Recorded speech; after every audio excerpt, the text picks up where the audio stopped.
Ceux qui ont été saisis par l'amour de Dieu ne se demandent pas quel service minimum ils peuvent lui rendre sans être rejetés. Ils ne visent pas au plus bas degré de la vie chrétienne, mais ils s'efforcent de se conformer parfaitement à la volonté de leur Rédempteur.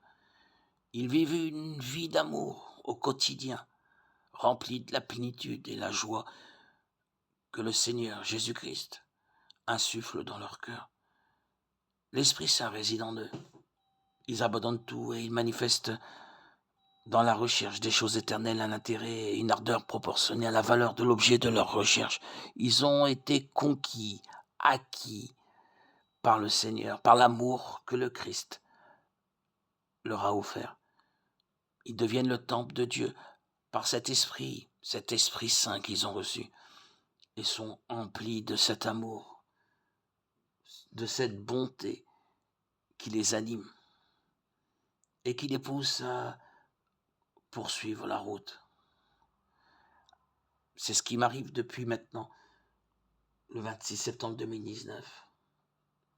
Je garde encore aujourd'hui cette ardeur, cet enthousiasme, cette régénération vivifiant qui m'encourage jour après jour à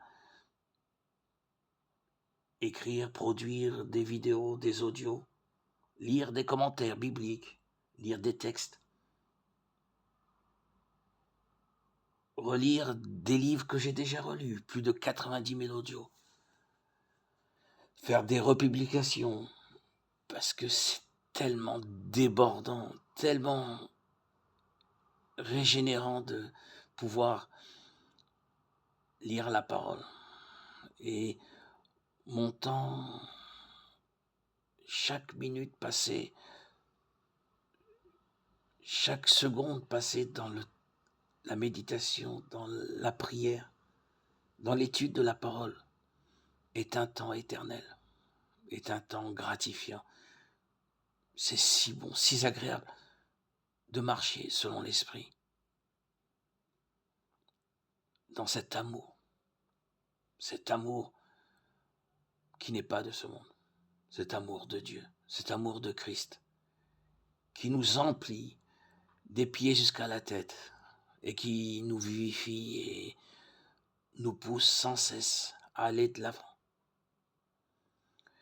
Une vie dépourvue de cet amour n'est qu'un verbiage creux, un vain formalisme. Chaque action faite, dirigée vers Dieu sans cet amour, n'est qu'une simple corvée, un asservissement et non une joie. Lorsqu'on rend un service, on fait la volonté de Dieu, qui n'est pas venu pour être servi, mais pour servir. À lui tout honneur et toute gloire pour les siècles des siècles. Gloire à Dieu au plus haut des cieux, et paix sur la terre aux hommes qui l'aiment. Merci Seigneur de me combler de ton amour, de cet amour si saint, si profond, qui enflamme tous mes entrailles, jusqu'à ma chair.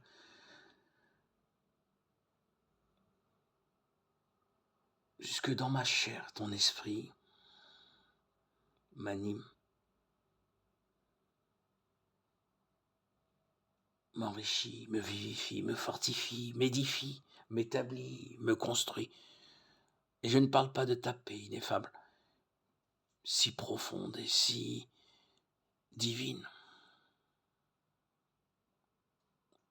Quelle gloire, quel honneur, Seigneur Jésus, de te connaître, de goûter cet amour, de vivre de ton esprit.